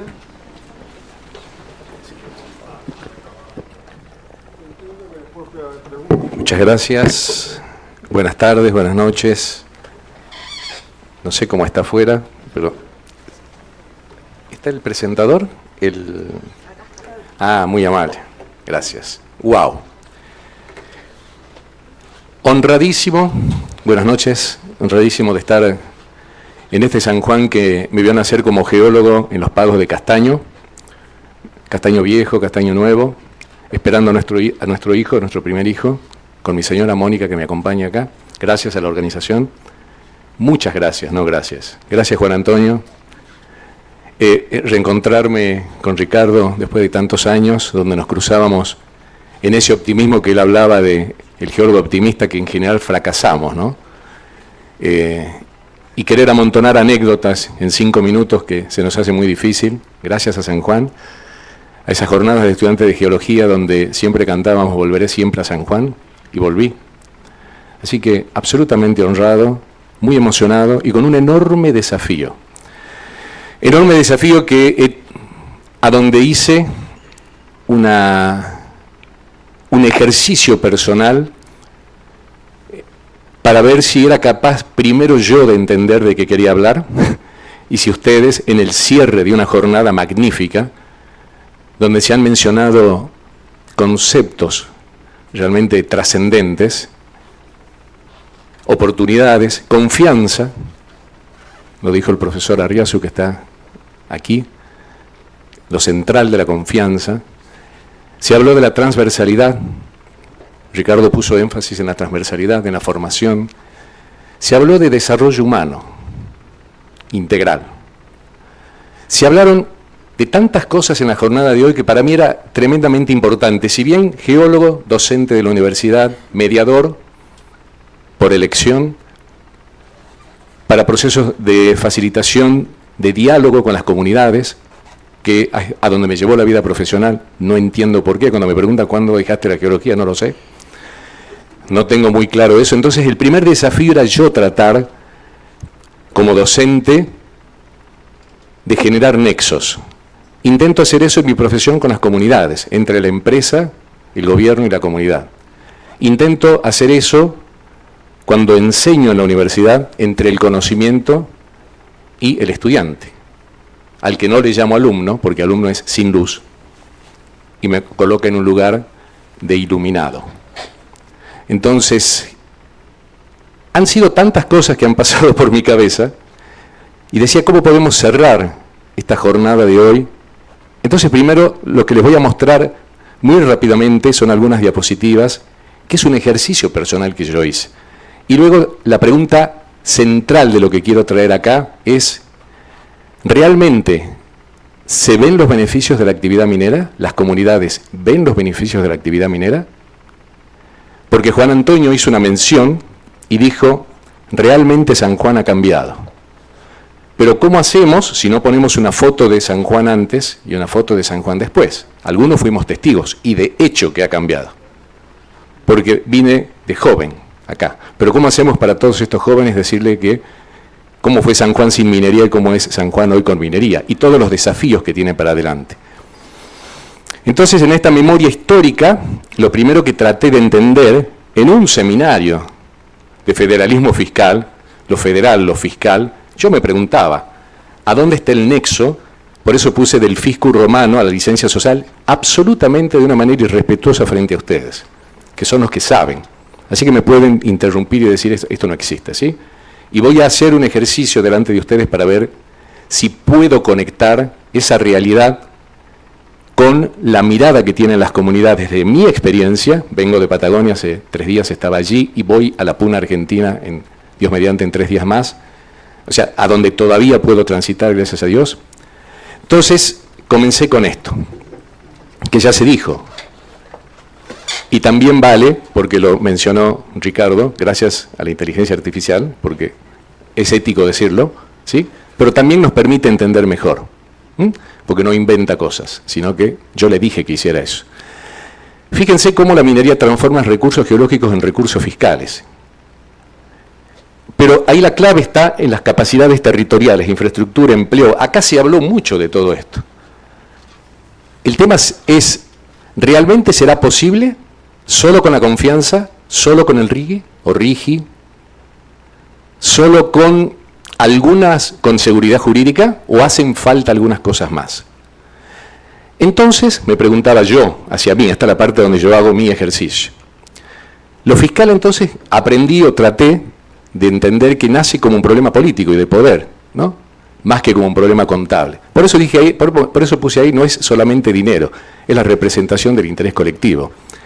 Y ahí dije, bueno, ¿de dónde viene la palabra fiscal? En un seminario de federalismo fiscal. Entonces me salía esto, ¿no? El aerium, el fiscus, y la idea que tenemos de lo fiscal con el Estado presente, la recaudación, tal vez a una persona en la calle, así como en la minería, es que sabes de minería, nos dirían la primera palabra, tal vez si decimos lo fiscal, viene la recaudación, y está lejos de ser eso. Entonces, más allá de lo que está allí, de los distintos niveles, tenemos la evolución histórica del concepto. A mí me gusta mucho ver cómo van cambiando los conceptos. Cuando lleguemos a licencia social, si tengo tiempo, lo voy a hacer también, un segundito nada más.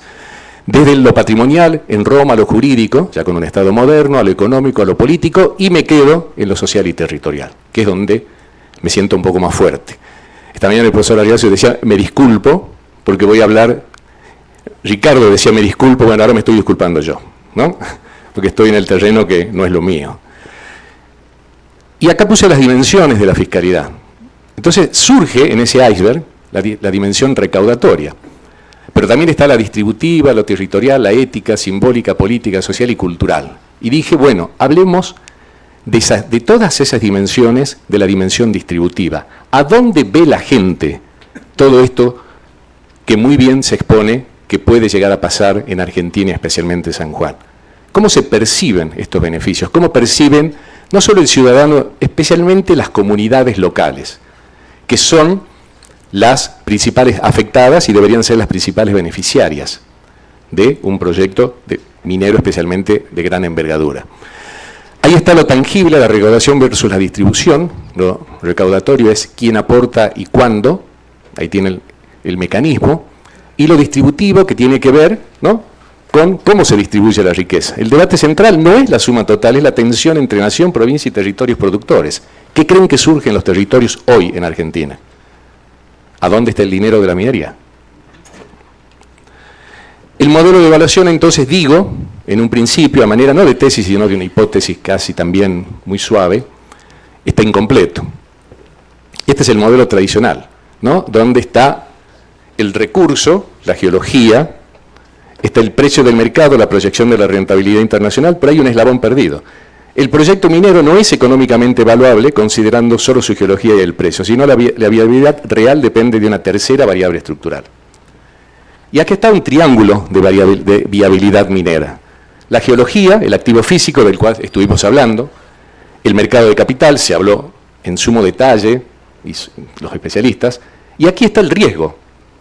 Y claro que leía Ernst & Young y los informes anuales, cómo pasaba la licencia social del puesto número 1 al puesto número 4, ESG, Ambiente, Sociedad y Gobernanza, pero ¿qué veía yo en territorio y qué veo? Que sigue siendo el principal riesgo. Eso veo yo, es una mirada muy particular. Entonces el riesgo social es una variable financiera. Un proyecto carece de viabilidad económica si el vértice social se fractura, o no.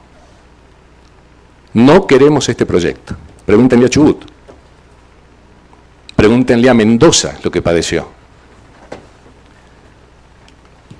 El conflicto social puede afectar el valor financiero, hablando de activos, hablando de proyecciones, hablando de tasas internas de retorno, valor actual neto, flujos de fondo, cash flow, hablando de ban social. Veníamos hablando con el profesor de la necesidad de comenzar a medir el ban social.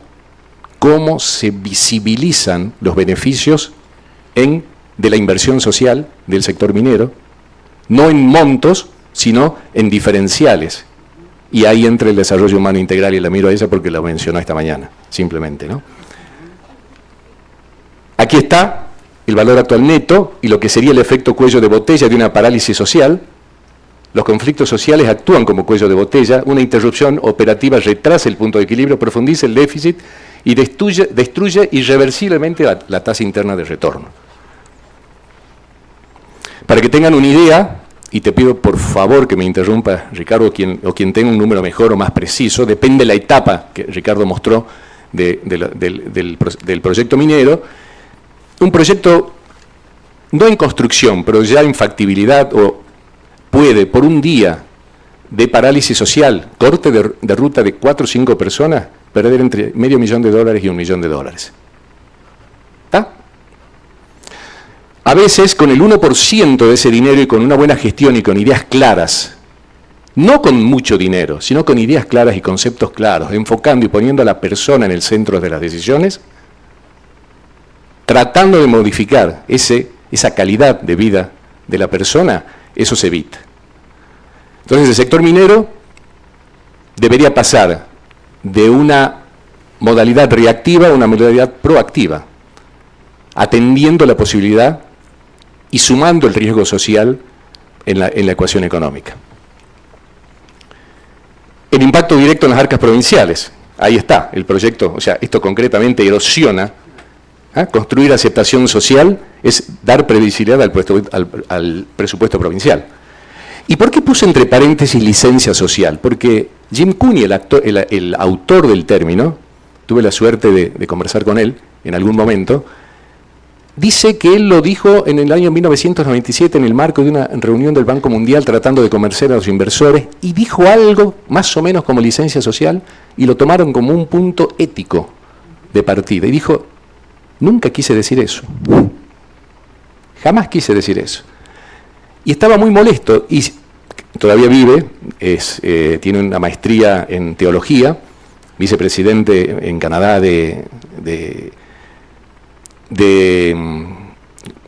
sector minero, no recuerdo la organización en este momento, no lo tengo en la cabeza, pero quiero decir, él, el autor, dice licencia social. ¿Qué pongo yo aquí? Aceptación social. No es el momento para discutir esto, pero sí simplemente para hacer un paréntesis y decir, tendríamos que revisar este tipo de conceptos que son tan simples, porque las comunidades que dicen no le vamos a dar licencia social, este proyecto no tiene licencia social. Y esto la verdad que es bastante más amplio, y podríamos hablar un rato de esto. Ahí está la tensión estructural del federalismo minero. Fíjense el territorio local, concentrado, la comunidad absorbe las transformaciones físicas del paisaje, la dinámica del agua y el impacto visual o turístico. Veníamos entrando a este San Juan próspero, bello, ¿no? Y uno puede ver la cantera. Y mi señora me preguntaba, ¿qué es eso? Le decía una cantera, se modificó el paisaje. Hay alguien que sufre que el paisaje se modifica. La provincia y nación, beneficios distributivos, el Estado recauda las rentas macroeconómicas, divisas, regalías que se diluyen en la administración central. Transparencia.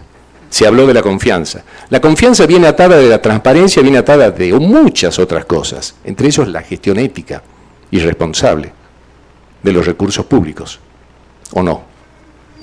Entonces ahí está la paradoja de la distribución. El conflicto social estalla cuando el territorio percibe que asume el 100% de ese impacto mientras la renta fiscal se exporta fuera de su geografía. No digo que esto es así, digo que así se percibe. Nos dejan el problema y se llevan el dinero. Entonces hay que visibilizar probablemente de una manera más eficiente en la agenda. San Juan, ahí lo voy a decir al final, no voy a adelantar lo que creo, pero bueno, es una percepción muy elemental lo mío. Ahí está cómo evalúa la sociedad para otorgar, de nuevo puse entre paréntesis, licencia social. No miran un Excel, no miran números, no miran planillas, cercanía de beneficios. ¿Queda el valor en la comunidad o va a la metrópolis? ¿A dónde va? ¿A las arcas? ¿A dónde va el dinero del que tanto hablan? Evidencia tangible, se ven obras, hospitales, escuelas. Ustedes vayan tildando lo que crean que San Juan tiene, y sí se visibiliza. Distribución justa, quién asume los costos frente a quién se beneficia. Transparencia, auditable y claro destino de los fondos. Hay mecanismos a donde Argentina adhirió, como Haití en febrero de 2019, a donde las industrias extractivas, petróleo, gas y minería han adherido, son de acceso público. Petróleo y gas poco responden, por no decir nada. Minería responde. Si hay datos públicos son del sector minero. Pero eso lo pueden descargar de EITI, que son iniciativas de transparencia. La brecha de legitimidad. Lo que el Estado ve, aporte económico, pago de regalías, liquidación de divisas, impuestos nacionales, lo que la comunidad siente. Tránsito de camiones, polvo en suspensión, presión del agua, cambios culturales. Esto hay que gestionarlo. Entonces ahí está la brecha. Existe un aporte real, pero la riqueza no se percibe a nivel micro. Lo fiscal deja de ser técnico y se vuelve emocional. Y si yo les dijera a ustedes cómo tomamos las decisiones en la vida personal, cualquier persona que hace neurociencias, un especialista y cualquier otra persona diría, finalmente decidimos mediante las emociones. Entonces, cuando en algún momento comencé a decir, no hay que mostrar, no es lo mismo mostrar lo bueno que es un zapato italiano a cómo se siente caminar con un zapato de origen italiano. No es lo mismo tratar de mostrar los beneficios de la minería a tratar de mostrar cómo viven con la minería. Es un cambio que parece mínimo, pero es radical. No hay federalismo fiscal exitoso sin paz social en los territorios mineros. La licencia social no es un acto de filantropía corporativa, es la garantía matemática de la renta pública y del desarrollo nacional. Acá, simplemente para que me crean que todavía camino los territorios, mis canas están allí presentes, en algunos proyectos, diablillos, algunas audiencias públicas, por ahí con alguna persona de alguna comunidad, en proyectos importantes, lo de arriba te importa mucho, no es para visibilizarme a mí, sino decirles qué está sucediendo desde mi percepción, desde Jujuy hasta Patagonia, hasta no todos los lugares, hasta donde yo percibo, estamos en la parte final. En el noroeste argentino, vengo de Tucumán y transito mucho el noroeste argentino, la demanda, y esto sí hay que prestarle mucha atención, está migrando hacia la responsabilidad del Estado en la distribución y la visibilidad de la renta minera. ¿Qué pasó? ¿O qué puede haber pasado? Hay una aceptación de la actividad minera, como muy bien dijo Ricardo. Entonces la pregunta en las instancias de participación ciudadana, donde tengo la responsabilidad del proceso de facilitación o de mediación, o de moderación, como le dicen, ya no está dirigida a la empresa. Buena noticia para la empresa. Ahora se dan vuelta al Estado municipal, al Estado provincial y le dicen, ¿dónde está el dinero? Entonces, podemos seguir haciendo números y es maravilloso, pero es central el rol del Estado comunicando y siendo transparente en el manejo y en la comunicación de los beneficios de la actividad minera. Es una buena noticia para las empresas porque le saca la presión del complejo de tener que explicar que no se llevan nada, que se llevan lo que vinieron a llevarse, la renta que se mencionó acá, la tasa interna de retorno prevista, más o menos. ¿Sí? Entonces quita como mucha presión a la industria en este momento, lo cual no la hace inocente, pero sí le pone muchísima responsabilidad a lo fiscal, al Estado, a los estados, las dimensiones del Estado. Y esta migración o mutación va quitando el foco sobre las empresas, como le decía, y ¿por qué? Porque van comprendiendo los beneficios. A medida que se ven los beneficios, hay una progresión paralela de la aceptación social. Pero aún resta un camino largo relacionado con la distribución de la renta minera. El otro día me preguntaban, días pasados, en una nota, creo que fue publicada en Infobae, algo de esto y de los diseños curriculares, en donde también trabajo, y me decían cuáles son los desafíos que hay por delante. Y digo, el mayor desafío es entender la velocidad del cambio. La velocidad del cambio, la vida útil de los conocimientos en los diseños curriculares, la transversalidad, los nexos que debemos crear entre el conocimiento vulgar y el conocimiento científico. Cuando uno aprende algo, todos sabemos que si yo tomo esto y hago esto, va a caer. Pero pocos podrían escribir la fórmula de a qué velocidad va a caer. El conocimiento vulgar en la universidad se transforma en conocimiento científico y hay un cambio conceptual que viene desde el conocimiento vulgar a un proceso de cambio conceptual y a un nuevo paradigma, que mi cerebro decide aceptar, y es cuando el estudiante dice, es cuando decido aprehender el concepto. Cuando estamos con las comunidades, el desafío es desenrollar ese proceso, porque las empresas y los gobiernos la hacen muy difícil a las comunidades. Les hablan en un lenguaje técnico que no pueden. Entonces, hay que desenrollar el conocimiento científico altamente técnico y especializado y volverlo vulgar, accesible a la gente, para poder comunicarlo de una manera mejor. En una de las imágenes que mostré ahí donde estoy en cuclillas, con una señora que tiene una historia, de esa foto que alguien tomó, por eso la tengo, obviamente no fui yo. Al final de ese proceso, que era un proceso de OIT 169, vinculante, en ese caso, yo le pregunté a la comunidad, después de esta jornada, ¿qué han aprendido de la empresa? Bueno, ellos dije, y la señora se paró y dijo, por fin entendí un informe de impacto ambiental. ¿Saben en cuánto tiempo lo explicaron? 15 minutos. Pero lo habíamos entrenado durante una semana para decirlo en 15 minutos. ¿Y qué aprendió la empresa de la comunidad? Y la empresa se enojó porque hice esa pregunta. Ese fue un proceso, lamentablemente no puse la diapositiva, pero lo tengo, a donde la comunidad dice haber sido libre, previamente informada y fue libre en la decisión y que acepta el proyecto. Está escrito en un acta. ¿Es mágico? No. es un proceso. Y hay que entender que lo social trae un proceso. Entonces, en este desafío que yo me puse a mí mismo de tratar de entender dónde está el nexo entre lo fiscal y la aceptación social, y mi trabajo, y dejar acá esta pequeña reflexión, detrás de todo eso está más de 30 años y más de 40 años de docencia, a donde lo que intenté hacer es traducir muchas cosas para la aceptación vulgar de las comunidades y en la docencia de mis estudiantes. ¿Cuáles son los desafíos? El desarrollo humano integral que se mencionó hoy y que es un concepto en sí mismo. Y lo marco y lo digo en esta voz porque hay cosas que uno dice y suenan poéticas, pero si frente a las decisiones de inversión no se ubica la persona humana en el centro de las decisiones, desde mi experiencia, el riesgo es mayor. Cuando la persona es el centro de nuestras decisiones, y esto es simple, me dirían cómo se hace, y a mí me encanta decir si lo sé hacer, me encanta poder compartirlo. A nivel de desarrollo humano integral, en sus condiciones de vida, en todos los aspectos de una persona, antes de y después de, se mide. Hay indicadores que se miden de desarrollo humano integral. Y hay que medirlos para saber si la inversión está siendo rentable en lo social. Y aparte, es ético hacerlo. Y bueno, justamente hablando de ética, la ética en la gestión de los recursos naturales como herramienta de gestión, también suena poético.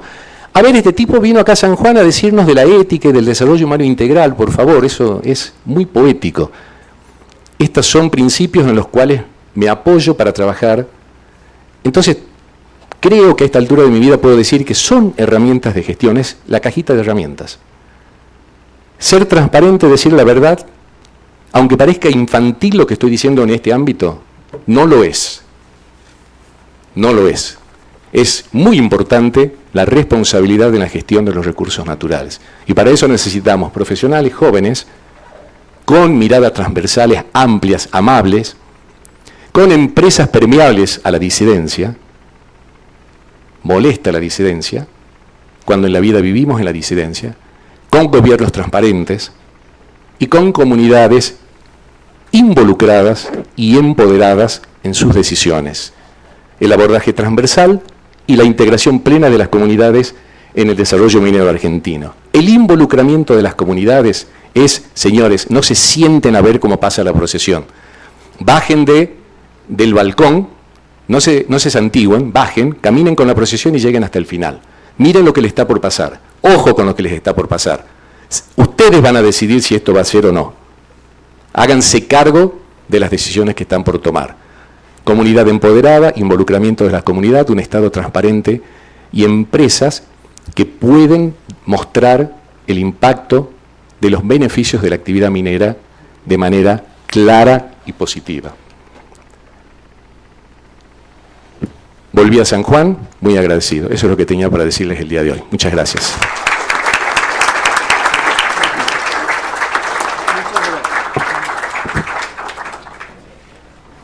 Bueno, yo quería saber si había preguntas sobre estos temas que han sido desarrollados hoy día en esta reunión. Yo quiero contar un caso.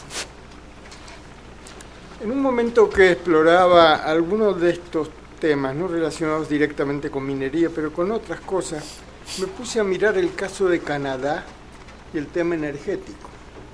Y había problemas de que las represas hidroeléctricas para producir más energía en Canadá invadían terrenos de cacería de pueblos aborígenes que se resistían a esto. ¿Cómo se resolvió? Se resolvió con un tratado. Y es emocionante ver de que hubo un tratado entre el gobierno de Canadá, digamos, junto con el país de los bravos, que era el tema indígena. Y en ese marco, en ese acuerdo, los hicieron socios del proyecto. Entonces, una vez que pasan a ser accionistas de la empresa energética o de la empresa minera. La gente del lugar. Es otra la actitud. Y entonces, en el caso canadiense, una de las soluciones fue hacerlos partícipes, como titulares, como accionistas del mismo proyecto. No sé, ¿a alguien se le puede ocurrir, algún economista, algún mecanismo para poder llevar esto al caso de minería? No lo sé, pero ustedes son los especialistas en esto. Voy a hacer un comentario a lo que indicó Roberto, Sí. Porque claramente ha cambiado mucho la minería en los últimos 20 años, ¿no? Sí. Desde lo que yo conocí en su momento con el financiamiento de los proyectos mineros, a hoy no hay ninguna posibilidad de desarrollo de un proyecto minero, por lo menos lo que vemos nosotros, sin certificar ESG.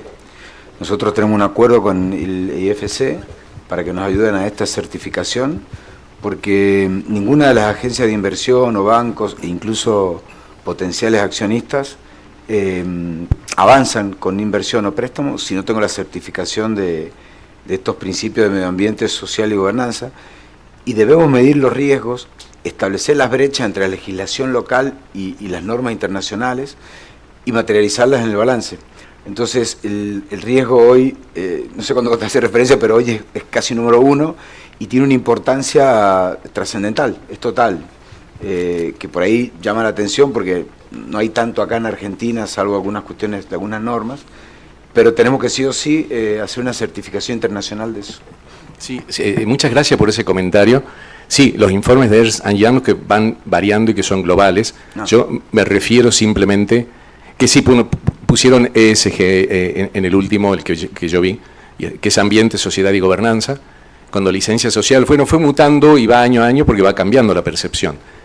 El año pasado en la Argentina Mining, y después tuve hay una nota ahí por ahí dando vueltas, le dije en esa entrevista que hay muchas empresas que se visten al revés.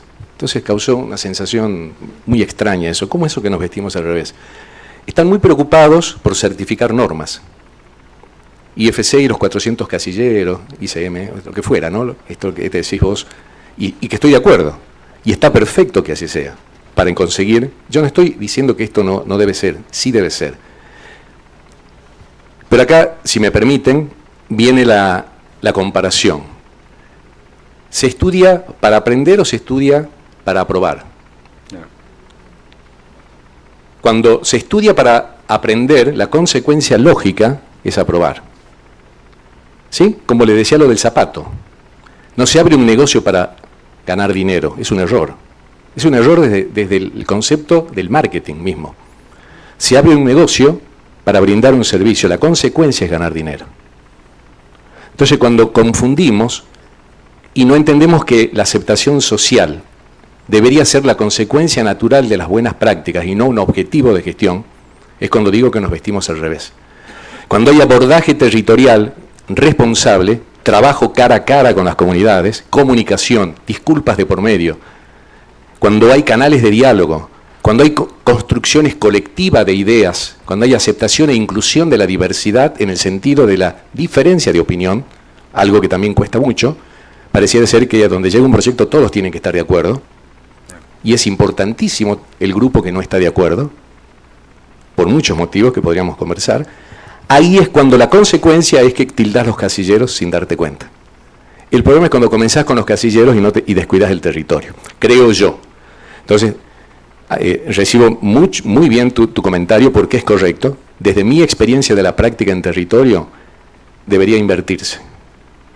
Y las consecuencias serían que naturalmente los equipos estarían tildando casilleros, que son los requisitos para el financiamiento, y estoy absolutamente de acuerdo con que así sea. Pero bueno, te agradezco porque me permite decir esto otro.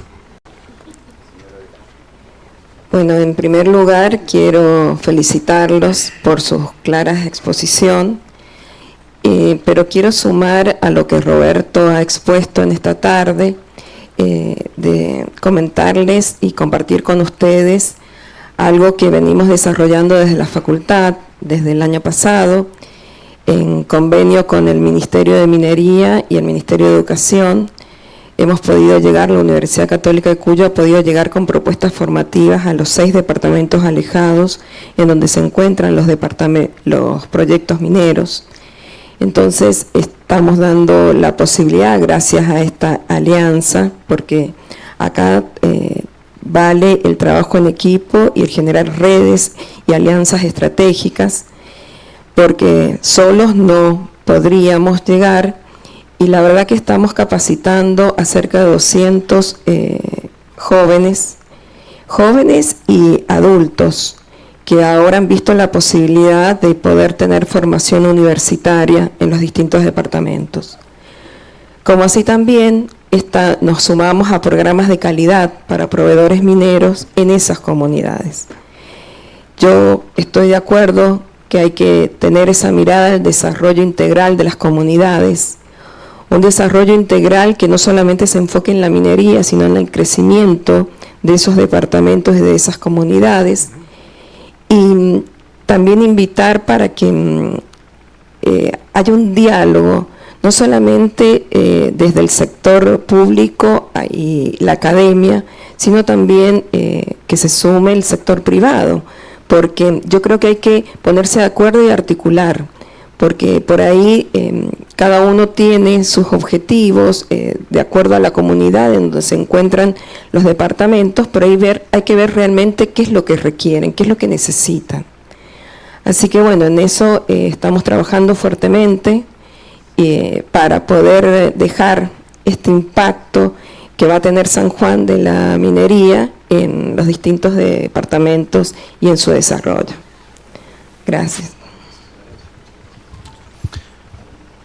Bueno, de esta manera entonces le brindamos un fuerte aplauso a los expositores de este panel y le vamos a pedir a la señora decana que haga entrega de las distinciones a cada uno de los expositores para dar por finalizada esta primera jornada del Seminario de Federalismo Fiscal.